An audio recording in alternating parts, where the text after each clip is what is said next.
안녕하십니까? 네, 반갑습니다. 지금 많이 우울하시죠? 공부하니까 어차피 밖에 나갈 일은 별로 없지만, 그래도 계속 지켜야 되는 게 좀 힘들죠. 조금만 더 참으면 되지 않을까 싶기는 합니다.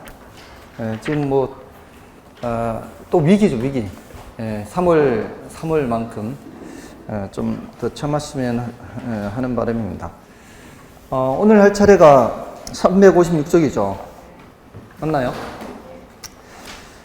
356쪽인데, 앞에 좀 말씀을 드릴 게 있어요. 지난번에 한 가지만 말씀을 드리고, 나머지 하나는 말씀을 드리지 않아서, 229쪽을 보십시오.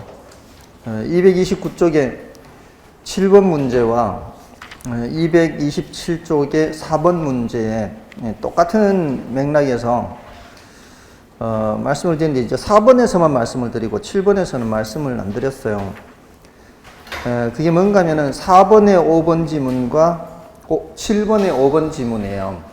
둘 다 4번, 7번 다 5번 지문인데, 우리 이제 역수관계를 이용해서 계산을 할 수 있는 거를 미처 생각하지 못하고 지문을 만들어서 4번의 5번 지문이 틀린 지문이 아니고 옳은 지문이다 라고 했었어요. 그래서 정답이 없다 그랬죠. 그게 뭔 소리예요? 일시금의 현가계수를 이용해서, 그러니까 지금 이 돈을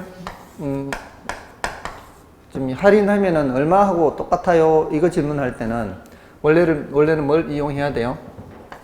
일시불의 현가계수를 이용해야 되고, 반대로 지금 현재 어떤 돈이 있을 때 이 돈이 얼마예요? 이렇게 이걸 계산하려고 할 때는 일시불의 내가계수를 이용해야 되는데, 이제 이용한다는 얘기는 곱하기를 한다는 뜻이죠. 이 금액에 곱하기 일시불 현가계수하면 이 금액이 되고, 여기서도 이 금액에 곱하기 일시불의 내가계수 하면은 이 금액이 나오는 거죠. 근데 이 금액을 이렇게 계산해야 될 때 곱하기 일시불 현가계수 하지 않고 나누기 일시불의 내가계수를 해도 계산 결과는 똑같다 그랬죠. 이게 무슨 관계이기 때문에? 역수관계이기 때문에 곱하기 일시불 현가계수 하든 나누기 일시불 내가계수 하든 관계없다 이렇게 했죠. 기억나세요? 약간 또 상처받을 뻔했어요. 근데 이와 마찬가지로 지금 7번에 5번 지문에도 지금 뭐라고 돼 있어요? 감채기금 계수를 이용하여 매월 100만원씩 10년간 적립한 경우 10년 후에 달성하는 금액을 구할 수 있다. 이렇게 돼 있죠. 자, 매월 100만원씩 10년간 하면은 100 이렇게 가는 거죠. 100 이런 식으로. 이게 100이 반복이 돼요. 그랬을 때 미래 얼마가 돼요? 이렇게 얘기할 때 이걸 다 합산하는 거죠. 합산하는 거는 연금이 나와야 되죠. 여기에 곱하기 뭐 해야 돼요? 100 곱하기 연금의 내가계수 해야 되죠. 맞나요? 그러면 이 금액을 계산할 수 있죠. 근데 그렇게 계산하든 100 나누기 요 역수가 뭐예요? 감채기금 계수잖아요. 이렇게 해도 계산할 수 있다. 이렇게 계산할 수 있다. 이렇게 문장을 만드는 거 하고요. 매년에 불입되는 금액에 연금의 내가계수를 곱하여 이렇게 하고 하는 건 다르지, 표현이. 계산할 수 있는 거는 이쪽이든 저쪽이든 모두 다 계산할 수는 다 있는 거죠. 그래서 그걸 미처 생각하지 못하고 지문을 만들었다 이 말이에요. 그래서 7번은 정답이 두 개다. 4번도 정답이 될 수가 있고 5번도 정답이 될 수 있다. 다 옳은 표현이다 이 말이에요. 뭔 뜻인지 아시겠죠? 계산할 수는 있다는 거예요. 자, 그걸 말씀을 드리지 않았었어요. 지난주에 이게 생각이 안 나서 몇 페이지인지 그냥 지나갔었는데 다시 확인해 드렸고요. 자, 이제 356쪽에 가셔서 이제 부동산 가격 재원칙과 지역 분석, 개별 분석 들어가시면 돼요. 가격 재원칙은 최근 10년간 출제됐던 문제들을 한 7, 80%를 커버하려면은 한 5개 많아야 한 6, 7개인데요. 아주 많아도 8개, 10몇 개 중에서. 그래서 가격제 원칙에서는 제일 중요한 게 이제 3가지가 있다 그랬어요. 무슨 일이 있어도 일단 3가지를 먼저 해야 돼요. 그 3가지가 최유효 이용 원칙의 내부 관련 원칙의 균형의 원칙이 있죠. 균형의 원칙은 부동산이 최유효 이용이 되려면 내부 구성 요소 간 균형이 달성돼야 돼요. 균형이 달성되지 않으면 최유효 이용이라고 할 수 없고, 그러면은 이 부동산의 가치는 최유효 이용 상태보다는 가치가 떨어져서, 그럴 때는 기능적 감가가 발생한다. 뭐 이런 내용이죠. 그다음에 이제 외부 관련 원칙에는 적합의 원칙이 있죠. 적합의 원칙, 부동산의 가치가 최고로 발휘되려면, 그러니까 유용성이 최고로 발휘되려면 인근 환경에 적합해야 되는 거죠. 그래서 인근 환경에 적합하지 않으면 경제적 감가가 나타난다. 이런 식으로 이제 많이 나온다고요. 그 다음에 토대가 되는 원칙 또는 뭐 시간의 흐름과 관련되는 원칙인데요. 여기에 변동의 원칙이 있었죠. 가치 형성 요인이 자꾸 변하죠. 형이 끊임없이 변하면 동생도 변해요. 가치 발생 요인이 변해요. 그러면 가치는 자꾸 변하기 때문에 이게 언제적 가격인지 반드시 밝혀져야 되죠.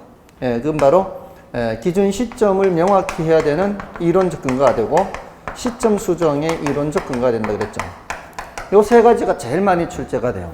요거는 무슨 일이 있더라도 이제 기억해 두시고, 다음에 기여의 원칙이 있고요. 부동산의 가치라는 것은 생산비 합이 아니라 기여도의 합이라는 거죠. 기여도의 합이고, 요거는 추가 투자의 적부 판단할 때도 써먹을 수가 있고요. 그리고 뭐 한정 가격이라든가 이런 걸 정할 때도 써먹을 수가 있죠. 다음에 대체 원칙이 자주 나온다고 그랬죠. 대체 원칙은 감정평가 3방식 모두와 관련되는 거예요. 이거는 이제 감정평가를 하려면 사례를 수집해야 되는데, 그 사례는 대상 물건과 가치 형성 요인이 뭐 비슷하고 뭐 이런 것들이 다 비슷해야 되죠. 이 지역도 비슷해야 되고요. 그런 것들이 비슷해야 돼요. 그래서 사례 구하는 거는 모두 다 필요하거든요. 원가 방식, 비교 방식, 수익 방식 모두 다 사례 구하는 건 다 필요하기 때문에 3방식 모두 관련되는 거예요. 그래서 5가지가 제일 시험에 많이 나오는 거고요. 그 다음에 이제 추가로 한다면은 여기 경쟁의 원칙이 있고요. 경쟁의 원칙은 초과 이윤을 빼고는 설명할 수가 없어요. 초과이윤이 발생하게 되면은 당연히 경쟁이 나타나고, 경쟁에 의해서 결국은 초과이윤이 사라지게 되죠. 결국 초과이윤은 사라지게 된다는 거죠. 그 다음에 수익 체증 체감 원칙이 있죠. 이 수익이 어느 단계까지는 점점 체증하다가 그 단계를 벗어나면 체감합니다. 이거는 그 리카르도의 지대이론 할 때 수학 체감의 법칙과 원리가 같아요. 생산 요소를 투입한다고 계속해서 수익이 점점 늘어나진 않죠. 어느 단계를 지나면 이제 수확물이 점점 줄어들게 돼 있죠. 농사 짓는 거 생각해 보면 돼요. 똑같은 넓이의 땅에 사람을 한 사람 계속 투입한다고 해서 농산물이 계속 생산량이 증가하는 것은 아닌 거잖아요. 어느 단계를 넘어서면 이제 점점 줄어들어요. 그래서 이것도 추가 투자를 판단할 때도 써먹을 수 있어요. 한 사람 더 넣는 게 좋을 건지 말 건지 써먹을 때 이거 적용할 수 있고요. 그 다음에 수익 배분의 원칙이 제일 어렵다 그랬죠. 수익을 누구한테 배분하느냐 이거부터 생각해야 되죠. 각 생산 요소한테 배분하는데, 누구한테 배분한다 할 때 노자, 토, 경영 각 생산 요소한테 배분하는데, 최종적으로 누구한테 배분된다? 토지한테 배분된다. 이거 잉여 생산성 원리라고 해요. 이게 지대론의 고전학파 지대론과 마찬가지로 이 토지한테 맨 마지막으로 남는다 이런 의미거든요. 그래서 잉여라는 말을 쓰죠. 고전학파 지대론은 잉여라는 말 쓰잖아요. 그래서 다른 말로 잉여 생산성 원리 이렇게도 표현을 해요. 자, 요 8가지예요. 요 8가지가 무슨 일이 있더라도 이제 5가지는 최소한 해놓고 추가로 보시면 돼요. 자, 일단 문제를 푸는데요. 모두 다 풀기는 시간이 좀 안 되니까 일단 1번은 여러분이 봐주시고요. 중복되는 건 가능 하나 뺐어요. 그러니까 제가 푸는 것들 다 알 수만 있다면, 제가 푸는 거 알면은 다른데 다 겹치는 부분들은 관계가 없어요. 그러니까 제가 푸는 거 아닌 다른 거는 안 풀어도 어차피 관계 없어요. 다 중복되니까 제가 푸는 거 위주로만 푸셔도 관계 없습니다. 일단 2번을 보시면 부동산 감정평가 원리에 관한 다음의 설명 중 옳은 것은 1번의 적합의 원리란 적합하면은 뭐 생각나야 돼요? 외부 관련 원칙 적합이죠. 그러니까 부동산의 유용성이 최고도로 발휘되기 위해서는 투입되는 생산요소 결합 비율이 투입되는 생산요소 결합 비율 하면은 인근 환경에 적합한 거하고는 관계없죠 벌써. 표현이 적합하면 인근 환경에 적합이기 주변 환경을 봐야 돼요. 외부 관련 원칙이잖아요. 지금 2번에 1번이죠. 지금 1번 보시는 거 아니죠? 지금 1번 건너뛰고 2번 보고 있어요. 2번에 1번. 최고도로 발휘되기 위해서는 투입되는 생산요소 결합 비율이 적절한 균형. 이거는 적합의 원리를 설명한 게 아니라 균형의 원리 또는 균형의 원칙을 설명하고 있는 거죠. 그러니까 어떤 지금 중요하다고 하는 제일 중요한 균형, 적합, 변동 이 세 가지가 나오면 균형하면 내부, 적합하면 외부 이게 바로바로 연상이 되도록 해야 되는 거예요. 다음에 2번의 대체 원칙은 어디서 나온다 그랬어요? 3방식 모두 관련된다 그랬죠. 이 대체 가능해야 돼요. 그래서 부동산의 가격도 일반 경제적 어찌 초과이윤이 소멸되는 과정에서 결정? 말이 안 되죠. 초과이윤 이런 표현 어디서 나온다 그랬어요? 경쟁의 원칙에서 나온다 그랬잖아요. 경쟁에 의해서 초과이윤이 사라지는 거예요. 그러니까 이건 짝이 안 맞아요. 대체 원칙은 뭐예요? 대체 가능한 두 개 중에서 하나가 가격이 더 싼 게 있다 그러면 사람들은 뭘 선택해요? 가격이 더 싼 걸 선택하겠죠. 그게 대체 원칙이에요. 똑같은 효용이라면 가격이 싼 걸 선택하는 거고 똑같은 가격이라면 효용이 높은 걸 선택하는 거죠. 그 대체 가능한 두 개 중에서 선택하는 거죠. 다음에 3번의 기준 시점은 뭐하고 관계 있는 거예요? 기준 시점 하면 벌써 뭐가 나와야 돼요? 변동 원칙 나와야 돼. 이게 짝이 이게 딱딱 이렇게 이 정도는 돼 있어야 돼요. 이게 워낙 자주 나오는 것들이기 때문에 그래서 3번은 예측의 원칙 틀렸죠. 다음에 예측의 원칙에 의해 부동산 가치란 장래 기대되는 편익을 현재 가치로 환원한 값이라고 정의할 수 있다. 자, 요거는 여기는 없죠 지금. 여기는 없지만 예측이라고 하는 거는 미래잖아요. 미래. 장래잖아요. 그래서 장래 기대되는 편익을 현재 가치로 하는 값. 요거는 옳은 표현이에요. 그리고 장래 기대되는 편익을 현재 가치로 환원한 값 요거하고 관계되는 부동산 특성을 찾으세요 하면 뭘 찾아야 돼요? 장래라는 말이 나오잖아요. 장래. 장래는 길잖아요. 이렇게 미래. 그럼 무슨 성질이에요? 영속성. 이렇게 연결이 되는 거예요. 그죠? 그리고 장래에 기대된 편익을 현재 가치로 환원 이런 말 쓰죠. 요거는 세 가지 방식 중 뭐하고 제일 관계가 깊어요? 수익 방식, 수익 환원법, 수익 방식하고 제일 관계가 깊어요. 그래서 이론적으로 가치 정의에 가장 적합한 방식이 뭐예요? 물은 뭐예요? 가치 정의에 가장 적합한 방식은 비교 방식, 원가 방식, 수익 방식 중에 무슨 방식? 수익 방식. 장래 기대된 편익의 현재값, 가치를 이렇게 정의하는 거는 그러니까 지금 굉장히 관련된 것들이 많죠. 장래 기대된 편익의 현재값 이렇게 하는 거는 가치 정의고요. 그다음에 가치 정의에 가장 근접한 부동산 특성은 영속성이고요. 가장 근접한 감정평가 방식은 수익 방식이고요. 그리고 가격 원칙은 예측의 원칙하고 관계가 있고요. 뭐 이렇게.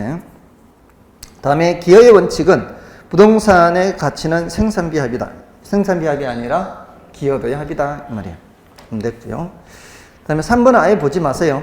3번은 아예 보지 마시고 4번은 풀어보겠습니다. 부동산 감정평가에서 가격 재원칙에 관한 설명으로 틀린 것은 1번 부동산 가격의 원칙은 부동산의 가격이 어떻게 형성되고 유지되는지 그 법칙성을 찾아내어 평가 활동의 지침으로 삼으려는 행동 기준이다. 그렇죠? 지침이라고 보시면 돼요. 감정평가사들이 지켜야 되는 지침. 요 지침 따라 평가하면은 가치를 적절히 평가할 수 있을 것이다. 뭐 이런 거죠. 다음에 이번에 대체 원칙은 대체성이 있는 두 개 이상의 재화가 존재할 때 그 재화의 가격은 서로 관련되어 이루어진다는 원칙으로 유용성이 동일할 때에는 가장 가격이 싼 것을 선택한다. 이거 맞죠? 다음에 균형의 원칙 나왔죠? 균형하면 뭐라고요? 내부 생각나야죠? 근데 내부적 관계의 원칙인 적합의 원칙과는 대조적인 의미. 적합의 원칙 하면 또 뭐가 생각나야 돼요? 외부잖아요. 근데 뭐라고 돼 있어요? 내부적 관계의 원칙인 적합의 원칙. 이런 말로 돼 있죠, 지금. 지금 말이 안 맞죠? 요거 틀린 거예요. 그 부분이 틀린 거예요. 내부적 관계의 원칙인 적합의 원칙. 여기에 틀린 거죠. 다음에 부동산 구성 요소의 결합에 따른 최유효용을 강조하는 것이다. 그 뒷부분은 맞는데요. 그 수식어 때문에 틀렸어요. 3번이. 다음에 기여의 원칙은 부동산의 각 구성 요소가 각각 기하여 부동산 전체 가격이 형성된다는 원칙. 그렇고요. 다음에 그 변동의 원칙인데요. 변동의 원칙 하면 이거잖아요. 가치 형성 요인이 변하기 때문에 기준 시점을 명확히 해야 된다거나 시점 수정을 해야 된다거나 이게 이제 가장 많이 나오는데 이거 조금 이제 어렵게 표현이 됐어요. 5번은 변동의 원칙은 재화의 가격이 그 가치 형성 요인의 변화에 따라 달라지는 것으로 부동산의 가격도 사회적, 경제적, 행정적 요인이나 부동산 자체가 가지는 개별적 요인에 따라 지속적으로 변화한다. 조금 더 길게 설명하고 있죠. 그렇지만 뭐 형이 변한다, 가치 형성 요인이 변한다 이런 얘기죠. 그래서 정답 3번이고요. 자, 이제 넘어가셔서 자 5번, 6번도 보겠습니다. 5번에 이제 부동산 현상 및 부동산 활동을 설명하는 감정평가 이론상 부동산 가격 원칙을 순서대로 나열한 것은 복도의 천정 높이를 과대 계량했어요. 과대 계량해서 너무 많이 했다만 너무 높게 한다거나 뭐 했어요. 그래서 전원 주택이 냉난방비 문제로 시장에서 선호도가 떨어져. 자, 이게 너무 이게 부피가 크잖아요. 이 높이가 높으면 이 냉난방비 많이 들면은 이게 물리적으로 문제가 있는 거예요, 기능적으로 문제가 있는 거예요, 경제적으로 문제가 있는 거예요. 물기경 할 때 경제적 감가는 외부 요인이에요. 외부. 경제적인 것은 외부. 물론 가치가 하락한다는 점에서는 경제적 가치가 하락한다는 점에서는 세 가지가 똑같지만 다른 이유 없이 오로지 그냥 외부 요인에 의한 것만을 우리는 따로 뭐라고 불러요? 경제적 감가라고 부르잖아요. 근데 이제 층고가 너무 높은 거는 이 부동산의 외부 요인은 아니죠. 내부 요인이에요. 그러니까 경제적 감가는 일단 제외해야 돼요. 물리적 감가, 기능적 감가, 경제적 감가 이렇게 할 때 경제적 감가를 판단하는 게 제일 쉬워요. 그거는 부동산의 외부 요인이니까. 지금 이거는 부동산의 외부 요인을 얘기하는 게 아니죠. 이건 경제적 감가가 아니에요. 자, 이거 물리적으로 문제 있는 거예요? 기능적으로 문제 있는 거예요? 그럼 기능적으로 문제 있는 거죠. 이거는 무슨 감가라고 하는 거예요? 기능적 감가로 하는 거죠. 이거는 무슨 원칙과 관계가 있어요? 하면은 균형의 원칙과 관계 있어요. 이렇게 되는 거죠. 그죠? 적절히 균형이 이루어져야 되잖아요. 다음에 그 판매시설 입점 부지 선택을 위해 후보 지역 분석을 통해 표준적 사용을 확인한다. 자, 후보 지역을 보는 거예요. 지역. 그 지역. 지역을 보는 거는 뭐하고 관계 있는 거예요? 부동산의 내부예요, 외부예요? 부동산의 외부잖아요. 부동산의 외부하고 관계 있는 거는 무슨 원칙? 적합의 원칙이 되겠죠. 그러니까 내부, 외부만 따져도 벌써 어느 정도 판단할 수 있잖아요. 이거 내부, 외부. 이거는 별로 이 여기서 토대는 별로 중요하지는 않은데 이 내부, 외부는 기억하시라는 거예요. 내부, 외부만 판단해도 벌써 이쪽으로 갈지 저쪽으로 갈지가 나오는 거죠. 그리고 균형의 원칙은 내부 관련 원칙, 적합의 원칙은 외부 관련 원칙 이렇게. 다음에 6번의 경우는 부동산 가격제 원칙에 관한 설명이다. 순서대로 바르게 연결한 것은 기억의 기준 시점의 확정, 시점성 이렇게 나오면 너무 좋죠. 아주 판단하기가 쉬우니까. 이거는 뭐예요? 변동의 원칙. 토지자녀법, 수익환원법의 이론적 근거를 정한다. 이거 좀 어렵죠. 이건 좀 어려운데 자녀법 했잖아요. 자녀가 뭐예요? 자녀가 남는 게 자녀잖아요. 토지한테 남는다 그랬죠. 아까 얘기하면서 마지막으로 토지한테 남는 거 어디서 나왔어요? 무슨 원칙에서? 수익 배분의 원칙에서 나왔어요. 여기 그래서 어려워요. 지금 여기 있는 8개 중에 제일 어려운 게 수익 배분의 원칙이에요. 거기 지금 두 번째 항목이 제일 어려운 지문이에요. 토지자녀법, 수익환원법 이론적 근거를 제공하는 것은 일단 수익 배분의 원칙이 제일 어려워요. 그 다음에 부동산의 가치는 주변 다른 부동산과의 균형 상태예요. 균형이란 단어에 속으면 안 돼요. 균형이란 다른 단어에 속으면 안 되고 주변을 봐야 돼. 주변을 보는 건 뭐예요? 적합의 원칙이다 이 말이에요. 그죠? 그래서 요거는 요 정도는 맞춰야 되고요. 그 다음에 한계 효용 계층, 입체 이용률 등과 관계 깊은 원칙이다. 이거는 좀 어렵죠. 일단 패스를 하고 이런 거는 효용이 동일한 경우 가격이 저렴한 거 선택하는 게 뭐였어요? 대체 원칙이었잖아요. 두 개 선택 가능한 것 중에 근데 이제 리얼은 뭔가 한계 효용 계층 입체 이용률 요거는 뭔가 하면은 지금 요 수익 체증 체감 원칙과 관계가 있어요. 입체 이용률이라는 거는 위로 얼마만큼 이렇게 이용하느냐 이거거든요. 입체적으로 이용하는 정도. 입체적으로 이용하는 정도가 어느 정도 되느냐 이거예요.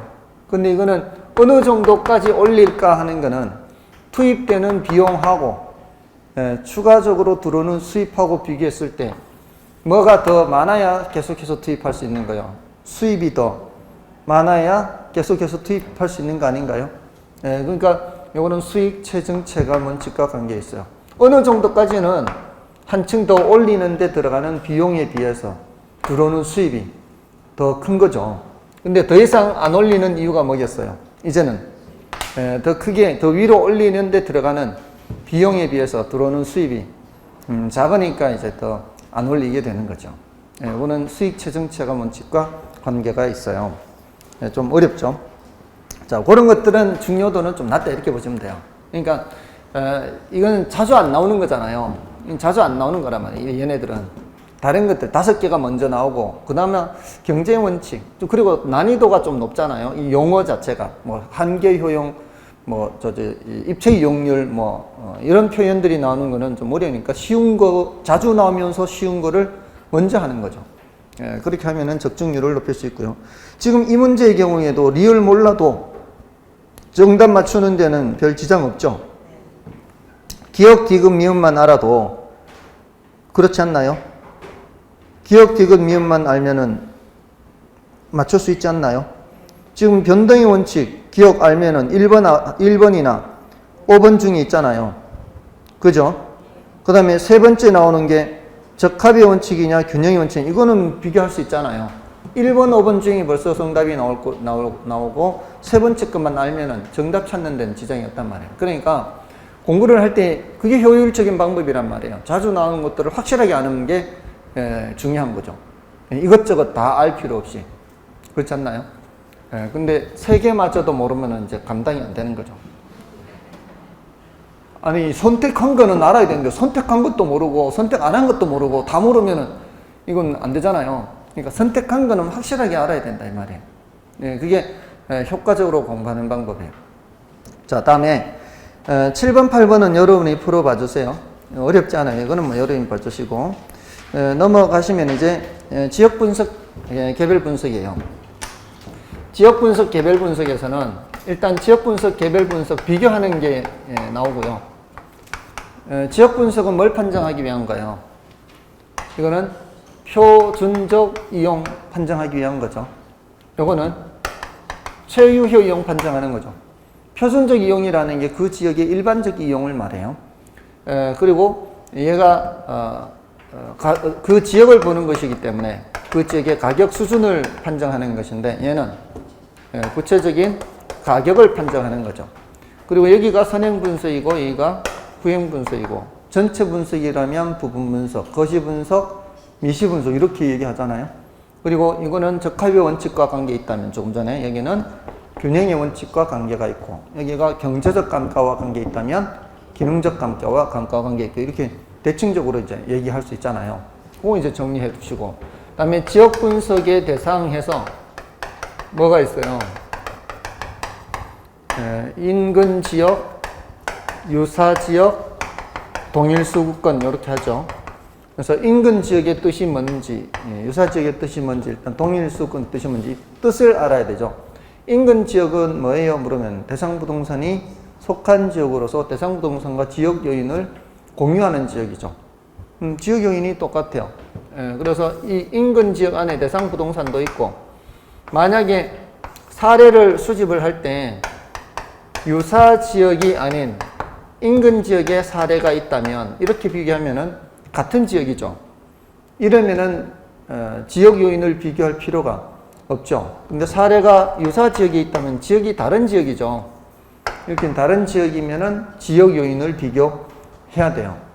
그리고 유사 지역은 가까이 있을 수도 있지만 이 사례를 가까운 곳에 뭐 찾을 수도 있지만 유사 지역이 멀리 있을 수도 있다 그랬죠. 근데 너무 멀면 안 된다 그랬죠.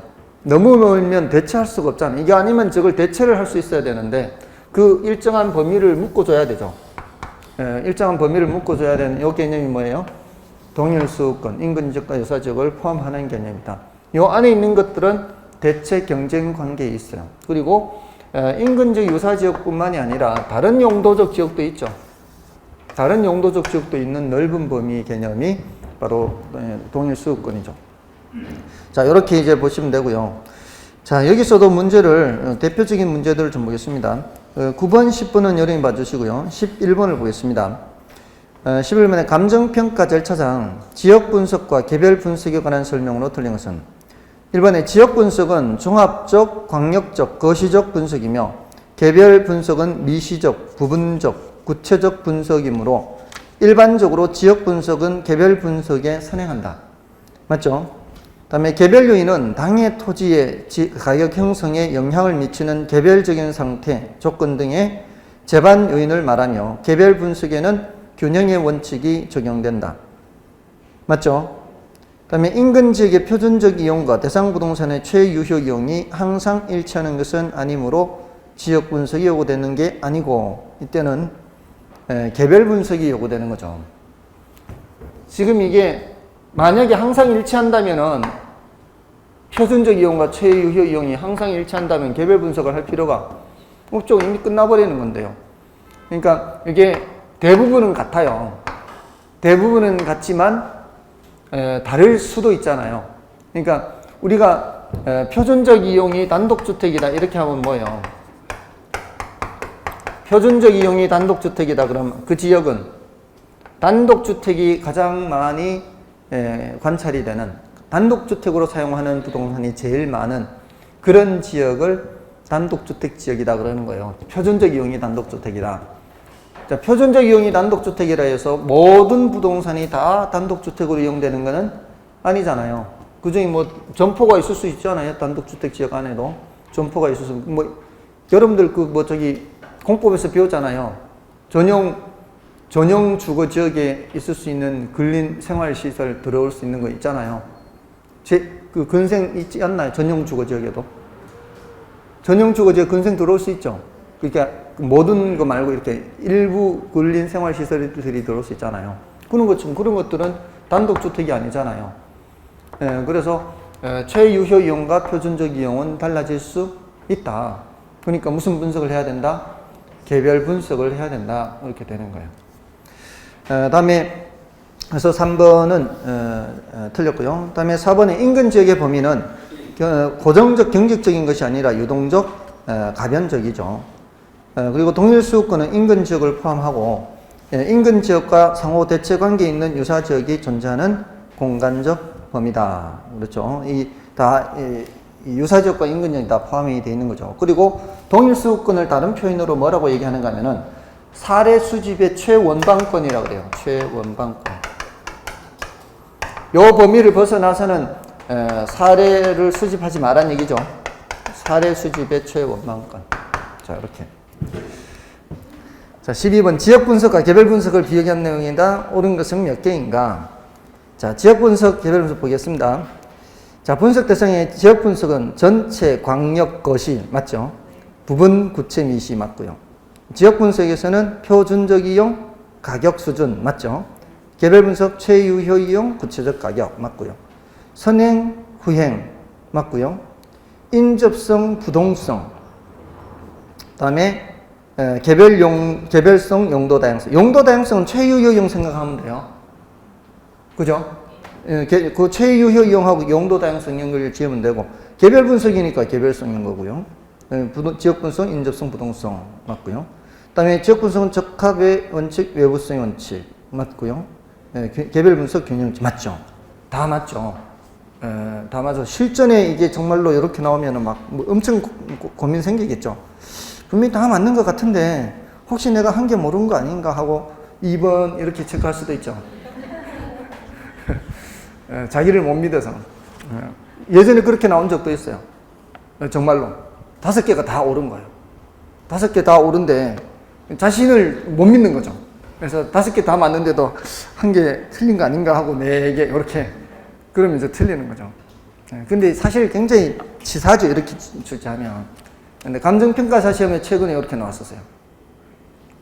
감정평가 시험에서 최근에 모두 이렇게 다 옳은 것으로 출제되기도 했어요.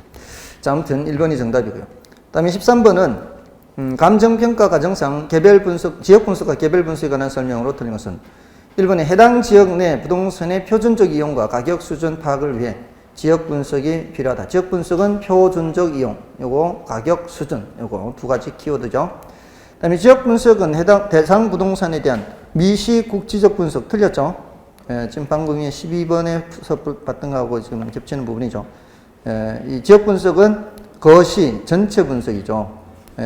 개별 분석은 미시국지 이렇게 바뀌어 있죠. 2번이 바뀌어서 틀렸고요. 그 다음에 3번에 인근 지역이란 대상 부동산이 속한 지역으로서 부동산의 이용이 동질적이고 가치 형성 요인 중 지역 요인을 공유하는 지역이다. 그렇죠. 그 다음에 동일 수급권이란 대상 부동산과 대체 경쟁 관계가 성립해야 돼요. 그 안에 있는 것들은 대체 관계 있어야 돼요. 가치 형성에 서로 영향을 미치는 관계에 있는 다른 부동산이 존재하는 권역이죠, 권역. 인근 지역과 유사 지역을 포함하고요. 대상 부동산의 최유효용을 판정하기 위해서 개별 분석이 필요하다. 그렇죠. 정답은 2번이고요. 자, 넘어가셔서 14번, 15번 다 중복되는 것들이니까 여러분들이 보시고요. 16번을 보겠습니다. 16번에 부동산 감정 평가에서 지역 분석에 관한 설명 중 옳은 것은 1번에 성숙도가 낮은 후보지의 동일 수급권은, 자, 성숙도가 낮은 했죠. 후보지라고 했죠. 후보지나 이행지는 전환 중인 토지를 말하죠. 전환 중인 토지는 원칙적으로 전환 후를 기준으로 평가해야 돼요. 전환 전을 기준으로 평가해야 돼요. 원칙적으로. 전환 전이에요. 지금 여기 성숙도가 낮은 말고 그냥 후보지 하면은 뭐예요? 후보지 이행지라는 거는 어떤 용도에서 다른 용도로 바뀌는 거잖아요. 지금 바뀌어 가고 있는 거죠. 바뀌어 가고 있으면은 여기가 전환 전이고요. 전환 후고 앞으로 이쪽으로 갈 거잖아요. 앞으로 이쪽으로 갈 거면 이쪽으로 가는 걸 기준으로 평가하는 게 원칙이에요. 여러분들 국회의원 후보라고 하는 사람들이 누구예요? 앞으로 국회의원이 되려고 하는 놈들이잖아요. 근데 국회의원 후보인 경우에는 신분 보장이 굉장히 세요. 후보자한테는 함부로 폭행하거나 하면은 처벌이 엄청 세요. 후보자한테는. 조심해야 돼요. 후보자는 굉장히 세요. 처벌이. 국회의원에 거의 버금갈 만큼. 앞으로 이쪽으로 될 놈들이기 때문에 보호를 해주는 거예요. 근데 칠 일이 있더라도 당선 안 됐을 때, 떨어졌을 때 때려야 돼요. 후보자일 때는 하면 안 되고. 원칙적으로 후보지 이행지는 뭐를 기준으로 한다? 전환 후를 기준으로 해요. 전환 후를 기준으로. 근데 세워라 내워라 언제 저쪽으로 전환될지 모르는 성숙도가 낮은 경우에는 뭐를 기준으로 한다? 전환 전을 기준으로 해요. 근데 한 번도 이거 출제된 적은 없어요. 그러니까 중요도가 좀 낮죠. 좀 이렇게 약간 신경 써야 되는 것들은 좀 중요도가 낮아요. 좀 난이도가 높은 거는. 아무튼 1번은 틀렸고요. 그 다음에 2번에 요거는 이제 앞에 나왔죠. 지역 분석은 개별 분석 후에 이루어지는 것이 아니고 개별 분석 전에 이루어지는 거고요. 그 다음에 3번에 인근 지역의 사회적, 경제적, 행정적 위치는 고정적인 것이 아니라 유동, 변, 이거는 뭐 어렵지 않잖아요. 3번. 그러니까 설령 앞에서 너무 섣불리 체크만 안 하면 되는 거예요. 그럼 3번에 오면은 이거는 어렵지 않은 내용이니까. 그 다음에 인근 지역의 생애 주기를 성장기, 성숙기, 쇠퇴기, 천이기, 악화기 등으로 구분할 때 가격 수준은 언제가 가장 높겠어요? 이렇게 이제 성장기, 이게 이렇게 이런 과정을 거치잖아요. 그 성장기, 성숙기, 쇠퇴기, 천이기, 악화기 이렇게 성숙기가 제일 가격 수준은 높은 거죠. 성장기는 이제 빠른 속도로 올라가는 시기고 성숙기는 가격 수준은 제일 높은 거. 이게 이제 성숙되어 있는 상태니까. 그래서 틀렸고요. 그다음에 인근 지역은 대상 부동산이 속해 있지 않지만 그 지역적 특성이 대상 부동산의 가격 형성에 영향을 미치는 지역이다. 이 대상 부동산이 속해 있지 않다라고 하면 안 되죠. 인근 지역 안에는 대상 부동산이 속해 있잖아요. 그러니까 이거는 이제 유사 지역을 설명하는 표현이죠. 3번이 정답이고요. 다음에 17번, 18번은 인근 지역의 생애 주기, 사이클 현상을 라이프 사이클 이렇게 얘기하거든요. 근데 그 중에 이건 중요도가 낮아요. 지금 이게 출제된 적이 요런 식으로 출제된 거는 13회 때인가 출제가 됐었고요. 마지막으로 지문으로 언급된 정도, 정답 지문 말고 그냥 지문으로 언급된 게 16회 때 마지막으로 언급됐어요. 그러니까 너무 오래됐으니까 또 한 번쯤 나올 수도 있으니까 한번 살펴는 봐요. 그 중에 17번을 보겠습니다. 18번은 여러분이 보시고 17번, 18번 중에 자 17번 보시면은 옳지 않은 것을 묻죠. 1번에 인근 지역의 생애 주기 현상은 인근 지역의 동시적, 동질적 개발을 전제로 인근 지역의 동태적 변화 과정을 생태학적 측면에서 주장한 이론이다. 뭔 소린지 지금 생태, 동태 다 나오고 있죠 지금. 이게 동태적이라는 것은 시간 흐름이 나타나는 거죠. 시간 흐름, 시간의 흐름과 관련해서 나타나는 거고, 생태학적 측면에서 이 소리는 무생물인데도 불구하고 살아있는 생물인 것처럼 얘기한다 해서 그렇게 얘기하는 거예요. 시간의 흐름에 따라, 시간의 흐름에 따라 이렇게, 그죠? 그리고 그 앞에 뭐라고 되어 있어요? 동시적, 동질적 개발을 전제로 이렇게 하잖아요. 그게 뭔가 하면은 어떤 지역이 있는데 그 지역에 이쪽 부분만 찔끔 개발되고 저쪽 부분 나중에 개발되고 저쪽 부분 나중에 개발되고 이러면은 이게 동시적 개발이 아니잖아요. 그럼 그 지역이 전체적으로 다 성장기라고 볼 수가 없잖아요. 그 지역이 동시에 개발이 돼서 동시에 성장, 성숙, 쇠퇴 이렇게 해야 이게 그 지역이 이제 어떻게 된다 이렇게 할 수 있지만 그 지역에 일부 찔끔 개발, 일부 찔끔 개발 이렇게 하면은 그 지역이 전체적으로 성장기라고 할 수가 없잖아요. 여기 저쪽 부분 성장할 때는 이쪽 부분은 이미 건물이 낡아서 이렇게 되고 이렇게 되면 안 되잖아요. 그래서 그 지역을 봤을 때 이런 현상을 나타낼 때에는 동시적, 동질적 개발이다 이렇게 돼야 되는 거죠. 그 다음에 성장기에는 집가 상승률이 가장 높고, 자 지금 이거 조심해야 돼요. 상승률이 가장 높은 상승률이, 집가 상승률이, 집가 수준이 가장 높은 건 뭐예요? 성숙기죠. 이거는 이제 빠른 속도로 올라간다는 뜻이고, 여기는 이제 집가 수준이 가장 높고 성장률과 집가 수준하고 착각하지 마시라고요. 그리고 젊고 소득 수준이 높은 계층의 인구 유입이 증가하며 토지 투기 현상 및 입지 경쟁이 발생할 수 있죠. 그리고 상향여가, 하향여가 중에서는 어떤 게 나타나는 거예요? 상향여가가 나타난다 이렇게 보시면 돼요. 이 시기에는 상향여가. 그리고 안정됐다가 요때 쇠퇴기가 가면은 요때는 뭐예요? 하향여가가 시작이 돼요.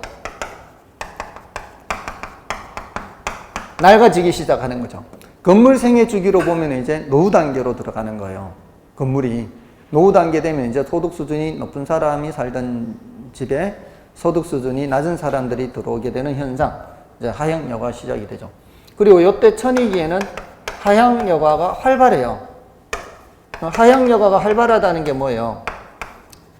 교체가 활발하다는 얘기겠죠. 여기 거주하는 사람들이 교체가 활발하면 거래도 좀 자주 일어나고 이러면서 가벼운 가격 상승도 나타나기도 해요. 그리고 쇠퇴기 말에서부터 천위기를 거치면서 이 시기에 다시 재개발, 재건축이 나타나면 다시 뭐가 되는 거예요? 성장기 돼서 이제 이 하향여가가 되었다가 나중에 이제 다시 상향여가가 되겠죠. 근데 이 시기에 성장기가 이제 다시 재개발, 재건축이 안 되면 이제 악화기로 넘어가는 거죠. 슬럼 지역이 되어 가버리는 거죠. 이런 단계를 거치는 거죠. 그래서 3번 맞고요. 그 다음에 2번에 맞고요. 3번에 천위기에는 하향여가가 활발해짐에 따라 상대적으로 소득이 낮은 계층의 인구 유입으로 인해 일시적으로 집가 상승이 초래되기도 합니다.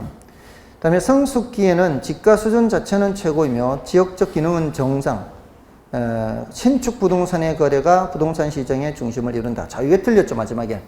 성숙기에 신축 부동산이 거래 중심이라고 볼 수는 없죠. 신축 부동산은 어떤 시기예요? 성장기라고 볼 수 있죠. 그래서 4번 틀렸고요. 그 다음에 쇠퇴기에는 지역의 건물들이 점차 노후화되며 집가는 낮아짐에 따라 하향여가가 시작이 되고요. 정답은 4번이고. 다음에 이제 감정평가 3방식을 좀 보겠습니다. 자, 3방식의 시산가액 조정에 대한 게 이제 1번, 2번에 있는데요. 그 2번 문제를 보겠습니다. 1번은 여러분 봐주시고요. 감정평가 3방식 및 시산가액 조정에 관한 설명으로 틀린 것은 1번에 감정평가 3방식은 수익성, 비용성, 시장성에 기초하고 있다. 맞죠? 수익성의 수익방식, 비용성의 원가방식, 시장성의 비교방식 이렇게요. 그 다음에 시산가액은 감정평가 3방식에 의하여 도출된 각각의 가액이다. 그렇죠? 아직 감정평가액을 결정하기 직전의 가액입니다. 그래서 시산가액 조정을 해야 되죠. 시산가액 조정은 각 시산가액을 상호 관련시켜 재검토함으로써 시산가액 상호 간의 격차를 합리적으로 조정하는 작업을 말하죠. 그리고 4번의 시산가액 조정은 각 시산가액을 산술 평균하는 방법만 인정된다.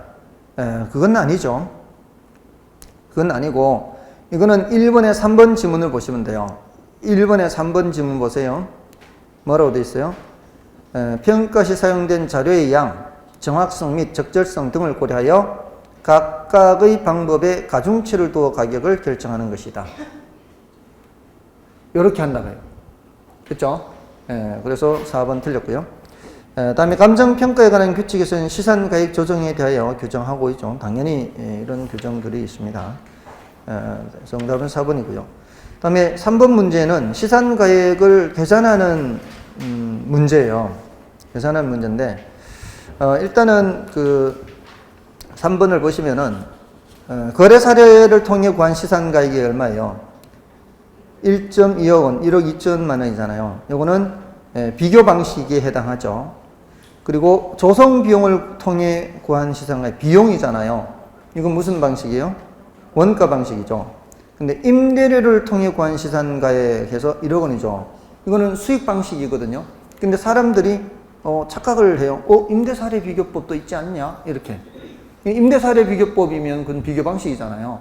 근데 이거는 임대료를 통해 구한 시산 임료가 아니고 임대료를 통해 구한 시산 가액이잖아요.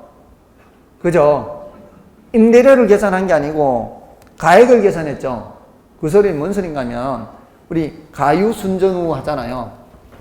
가능총소득, 유효총소득, 순영업소득, 세전, 세후 이렇게 하잖아요. 또 순영업소득이 어떻게 계산이 되는 거예요? 100% 임대됐을 때 들어올 거라고 생각하는 그 임대료 수입이잖아요. 여기가. 맞아 아니에요. 이 다 임대료. 가능총소득. 거기에서 공실 및 대손 충당금 빼고 기타 소득 더하고 영업 경비 빼서 뭘 계산해요? 이거 계산하잖아요. 임대료를 통해서 이걸 계산하죠. 이렇게 해서 나중에 뭘로 나누어요? 환원율로 나누죠. 순영업소득 나누기 환원율 하면 뭐가 나와요? 수익가액. 이거 얘기하는 거예요. 임대료를 통해서 이렇게 해서 수익가액을 계산했다 이 말이에요. 그러니까 무슨 방식인 거예요? 수익 방식인 거예요. 아시겠죠? 오해하지 마세요. 자, 그래서 각각의 방식이고 가중치는 원가 방식은 20%, 비교 방식은 50%, 수익 방식은 30% 하래요. 그러니까 지금 1.2억에다가는 뭘 곱하고 1.2억이 무슨 방식이에요? 1.2억이 비교 방식이잖아요. 그럼 비교 방식의 가중치 0.5, 50% 이걸 곱하란 얘기고 두 번째 비용 1.1억에다가는 곱하기 0.2를 하란 얘기고 수익 방식 여기는 마지막으로 0.3을 곱하란 얘기죠. 그래서 여기는 0.6억, 여기는 0.22억, 여기는 0.3억 이렇게 해서 1.12억 이렇게 계산하라 이 소리. 다 더하면 가중평균 한다는 게 곱해서 더하기. 우리 기대 수익률 계산하는 것과 같죠. 자, 다음에 4번은 풀어보시고요. 5번은 풀지 마세요. 6번만 풀고 좀 쉬겠습니다. 그 이제 7번부터는 계산이죠. 자, 6번에 다음은 거래 사례 자료의 수집 기준에 관한 설명이다. 가장 옳지 않은 것은 1번에 거래 사례는 인근 지역이나 유사 지역 내의 사례, 즉 동일 수권 내의 거래 사례로서 거래 요인의 비교가 가능한 사례 자료를 수집해야 한다. 그렇죠. 우리 사시지기 하죠. 사시지계, 이제 거래 사례 비교법에서 사시지계 하는 거, 사정 보정 가능해야 되고, 시점 수정 가능해야 되고, 지역 요인 비교 가능해야 되고, 개별 요인 비교 가능해야 되잖아요. 네, 그게 가능한 사례라 해야 돼요. 다음에 시점 수정의 가능성이란 시간적 유사성을 뜻하며 대상 물건의 기준 시점과 유사한 시점의 거래 사례일수록 효과적이겠죠, 당연히. 다음에 거래 사례는 위치에 있어서 대상 물건과 동일성 또는 유사성이 있는 지역 내에 소재되는 거래 사례를 선택해야 된다. 그렇죠. 다음에 거래 사례는 관계자의 특수한 사정 또는 개별적 동기가 게재되기 쉽기 때문에 특수한 사정이 게재되지 않는 거래 사례이어야 한다. 자, 이거 좀 어려워요. 이게 이제 자칫하면 틀릴 가능성이 높아요. 왜냐하면은 그럴듯해 보이거든요. 특별한 사정이 있으면 사례로 선택하면 안 되는 거 아니냐. 근데 우리나라는 이렇게 돼 있거든요. 비준가액 계산할 때 어떻게 해요? 사례가액에다가 방금 제가 뭐라 그랬었어요? 사시지게 했죠. 경우에 따라 면적 비교한다 그랬잖아요. 여기에다가 사례에다가 사시지게 이걸 이제 곱하는데 이거 사가 뭐예요? 사가 사정보정이잖아요. 사정보정이란 절차가 들어가는 이유가 뭐겠어요?